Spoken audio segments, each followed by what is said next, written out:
হয়, মই বৰ্তমান উপস্থিত আছোঁ এটা পথত, যিটো পথ শনি ৰোডৰ পৰা বাটচৰালৈ 5.3 কিলোমিটাৰ পথ, আৰু এই পথছোৱাৰ বাবে ধাৰ্য কৰা হৈছে প্ৰায় 7 কোটিৰো অধিক টকা। কিন্তু এই পথছোৱা বৰ্তমান দেখিবলৈ পোৱা গৈছে ৰাইজৰ অভিযোগ অনুসৰি যথেষ্ট খাম খেলি মেলি, আৰু ঠিকাদাৰ তথা অভিযন্তাই ধন ঘটাৰ এক ফন্দি মেলা এই মুহূৰ্তত দেখিবলৈ পোৱা গৈছে। মই পোনপ্ৰথমে পথটোৰ পৰিৱেশ দেখুৱাই লৈছোঁ।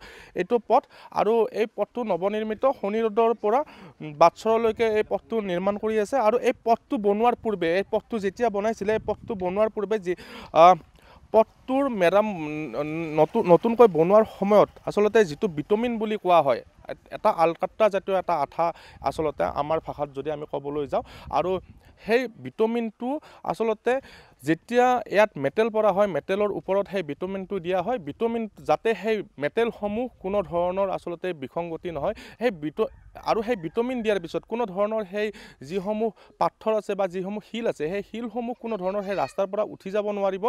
তেনেধৰণৰ আচলতে এষ্টিমেটত আচলতে কোৱা হয় সাধাৰণতে PWDৰ যিহেতু ৰাস্তা, আৰু এই ৰাস্তাটোত সম্পূৰ্ণ সেই বিসংগতিয়ে দেখা দিছে। বিটমিন পৰাৰ পিছতো পথছোৱাত সম্পূৰ্ণ শিল, যিসমূহ শিল তেওঁলোকে ইয়াতে পাৰিছিলে, সম্পূৰ্ণ শিলসমূহ উঠি গৈছে। আৰু তাৰপিছত যি এই পথছোৱাটো মই দেখুৱাইছোঁ, কিছুমান ঠাইত যদি বহল আৰু কিছুমান ঠাইত চেপ, আৰু তেনেধৰণে এই পথছোৱা তেওঁলোকে ঠিকাদাৰ, অভিযন্তা আৰু এছ'গৰাকীয়ে এনেধৰণে নিৰ্মাণ কৰি গৈছে। ৰাইজ আছে, পোনপ্ৰথমে তেওঁলোকৰ ভাষ্যটো লৈ লৈছোঁ, আপোনাৰ ওচৰলৈ আহিছোঁ, কি জনাব? চাব, এই ৰাস্তাটো আজি ধৰি লওক, আজি বহুতকেইটা এষ্টিমেট হৈ গ'ল, আজিলৈকে আমি ৰাস্তাটো ভাল পোৱা নাই। আৰু বৰ্তমান যিটো এষ্টিমেটত কাম চলি আছে, ইয়াতে ধৰি লওক কোনোদিন এই ৰাস্তাটো বোকা ৰলিং হোৱা নাই। 1 নম্বৰ কথা, আমি ৰাইজে দেখা নাই আজিলৈকে বোকা ৰলিং হোৱা নাই।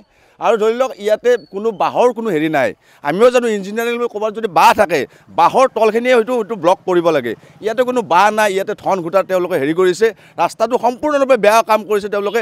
আৰু এই ৰাস্তাটোত বহুত মানুহৰ এক্সিডেণ্ট হৈছে, মানুহ জীৱন মৰণক লৈ ঠিকাদাৰে তেওঁলোকে অভিযন্তাই খেল খেলিছে। ইয়াতে কিছুমান ঠাইত পকীও ইতিমধ্যে হৈ গৈছে, এইখিনি ঠাইত পকী হোৱা নাই, কি ব্লক পাৰাৰ তেওঁলোকে এটা পৰিকল্পনা কৰিছে, কাৰণ ইয়াতে ব্লক পাৰিলে তেওঁলোকৰ মুনাফা হ'ব, সেইকাৰণে তেওঁলোকে এইটো কাম কৰিছে। আপোনালোকে অভিযোগ কৰিছে? আমি অভিযোগ কৰিছোঁ, ইয়াতে ব্লক পাৰিব নালাগে, কাৰণ ইয়াতে বাঁহ নাই, বাঁহৰ তলত নাই, ইয়াতে পানী ওলাই যোৱা ধুনীয়া পজিশ্যন আছে, কাৰণ ইয়াতে ব্লক পাৰিব নালাগে। ইয়াতে বৈদ্যুতিক খুঁটাসমূহ ছাইড কৰিব লাগে চাগে, বৈদ্যুতিক খুঁটাসমূহ ছাইড কৰিব লাগে চাগে পোনপ্ৰথমে কাম কৰাৰ আৰম্ভত, যিহেতু 7 কোটি টকাৰ এটা বৃহৎ পুঁজিৰ ধনৰাশিৰ আচলতে এই পথছোৱা নিৰ্মাণ হৈ আছে, কি জনাব?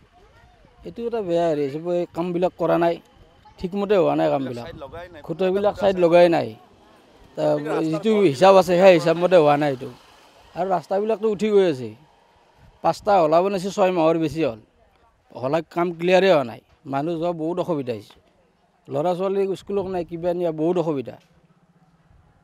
শনি ৰোডৰ সেই পৰিৱেশ মই দেখুৱাম, ৰূপমে সেই শনি ৰোডৰ পৰিৱেশটো দেখুৱাব কিছু সময়ৰ পিছত। কিন্তু মই পোনপ্ৰথমে কৈ লৈছোঁ, কাৰ্যবাহী অভিযন্তা দ্বিজেন পাটগিৰি, এছঅ' কুলেন ডেকা আৰু লগতে ঠিকাদাৰ যোগেশ দাস, এই তিনিওৰে আচলতে যুগলবন্দীত এনেধৰণৰ আচলতে কাম কৰা দেখিবলৈ পোৱা গৈছে, সম্পূৰ্ণ বিসংগতি। AGOICPৰ ছেক্ৰেটাৰী কৌশিক বৰ্মন আছে, কি জনাব? হয়, মানে কি হৈছে, এইটো যিটো ৰাস্তাটো কাম চলি আছে বৰ্তমান সময়ত, আমি ইয়াৰে স্থানীয় ৰাইজৰ পৰা যথেষ্টখিনি আমি অভিযোগ পাই আহিছোঁ যে এই ৰাস্তাটোৰ কামছোৱা যথেষ্ট নিম্নমানৰ হৈছে, য'ত তেখেতসকলে কাৰ্পেটিং কৰাৰ আগমুহূৰ্তত বিটুমিন আচলতে ইমালচন বুলি কয়, সেইটো যেতিয়া তাত ৰাস্তাত দিব লাগে, সেইটো দিয়াৰ পিছত আপুনি শিলসমূহ উঠিব নালাগে, কিন্তু আমি যথেষ্ট এই ৰাস্তাটো আহোঁতে আমি দেখিব পাইছোঁ বিভিন্ন ঠাইত সেই শিলসমূহ উঠি গৈছে, যেন তাত ৰলিং কৰা হোৱা নাই ৰলাৰেৰে বা তেনেকুৱা ধৰণৰ হৈছে।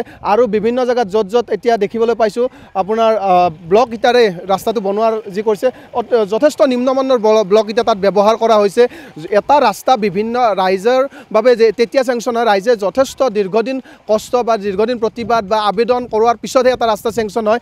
তাৰপিছত একাংশ ঠিকাদাৰে কৰে কি, এই ৰাস্তাৰ নিৰ্মাণৰ ক্ষেত্ৰত যথেষ্ট হেমাহি কৰে, আৰু ৰাইজে যিহেতু এই ভিতৰুৱা কথাবিলাক বিশেষ নাজানে, নিৰ্মাণৰ কথাবিলাক, সেইবাবে অতি সহজতে ৰাস্তাবোৰ যথেষ্ট নিম্নমানৰ কৰিবলৈ তেখেতসকলে সা সুবিধা পায়। সেই আজি আমি অসম জাতীয়তাবাদী যুৱ ছাত্ৰ পৰিষদ নলবাৰী জিলা সমিতিয়ে ইয়াত যিগৰাকী ঠিকাদাৰে কাম কৰি আছে তেখেতক আমি দাবী উত্থাপন কৰিছোঁ, তেখেতে এই ৰাস্তা প্ৰপাৰ এষ্টিমেট মতে কৰক, আৰু যিগৰাকী ইঞ্জিনিয়াৰ বা এছঅ'ই এই ৰাস্তাৰ চোৱা চিতা কৰি আছে তেখেতক দাবী উত্থাপন কৰিছোঁ, তেখেতে সঠিকভাৱে এই ৰাস্তাটোৰ মানে জোখমা কৰক, কিয়নো আমি বিভিন্ন সময়ত পাওঁ যে এই ধৰণৰ ঠিকাদাৰৰ লগত মানে মেনেজ হোৱাৰ এক মানে থাকে অভিযন্তাগৰাকী বা দায়িত্বত যিয়ে থাকে চোৱা চিতাৰ দায়িত্ব, তেনেকুৱা বিষয়া কৰ্মচাৰীসকল মেনেজ ড্ৰেইনেজ যোৱাৰ মানে এক থল থাকি যায়। সেয়ে আমি অভিযন্তাগৰাকীক দাবী উত্থাপন কৰিছোঁ তেনেধৰণৰ কামৰ পৰা আপুনিও বিৰত থাকক যদি আৰু এই ৰাস্তাটোৰ কামটো সম্পূৰ্ণ নিকাভাৱে কামটো কৰক।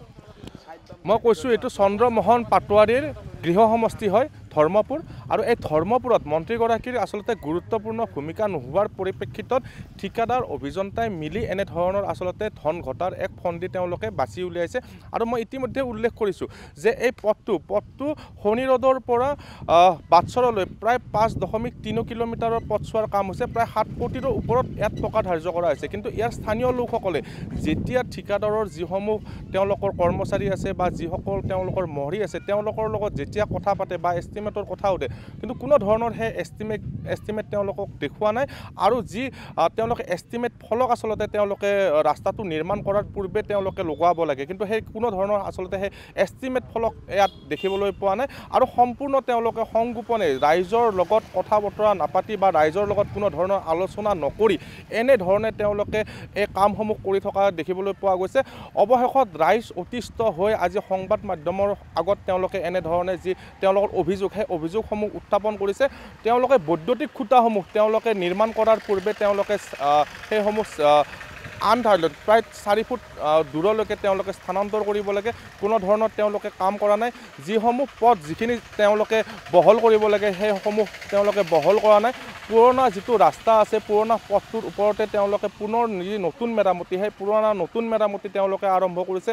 বিটুমিন পৰাৰ পিছত সেই যিসমূহ পাথৰ আছে সেই পাথৰসমূহ উঠি যাব নালাগে, হয়তো পাথৰসমূহ ভাঙিব পাৰে, কাৰণ গাড়ী চলাচল বিভিন্ন সময়ত আমি দেখিবলৈ পাওঁ গাড়ীৰ যান বাহন চলাচল হৈ থাকে। সেই পাথৰসমূহ ভাঙিব পাৰে কিন্তু পাথৰ উঠি যাব নালাগে। কিন্তু বিটুমিন পৰাৰ পিছতো সেই পাথৰসমূহ আপোনালোকে দেখিবলৈ পাইছে আনখন স্ক্ৰীণত, সেই পাথৰসমূহ সম্পূৰ্ণৰূপে ওলাই গৈছে। আৰু এনেধৰণে কাৰ্যবাহী অভিযন্তা এছঅ' আৰু লগতে ঠিকাদাৰগৰাকী এনেধৰণে মিলি তেওঁলোকে এনেধৰণে কাম কৰি আছে। কিন্তু জিলা প্ৰশাসনৰো এই ক্ষেত্ৰত কোনো গুৰুত্বপূৰ্ণ ভূমিকা নাই। আৰু ইঞ্জিনিয়াৰগৰাকী যিগৰাকী কাৰ্যবাহী অভিযন্তা তেওঁ কোনোদিনে আচলতে ছাইডত যিটো ছাইড চাব লাগে কোনোদিনে আমি ছাইডত অহা তেওঁক দেখিবলৈ পোৱা নাই। তেওঁ অচি ৰুমৰ ভিতৰত তেওঁ ঠিকাদাৰসমূহৰ লগত কথা পতাতে তেওঁলোক ব্যস্ত থকা দেখিবলৈ পোৱা যায়, কিন্তু কোনোদিনে তেওঁ এই স্থানসমূহ তেওঁ পৰিদৰ্শন কৰা নাই।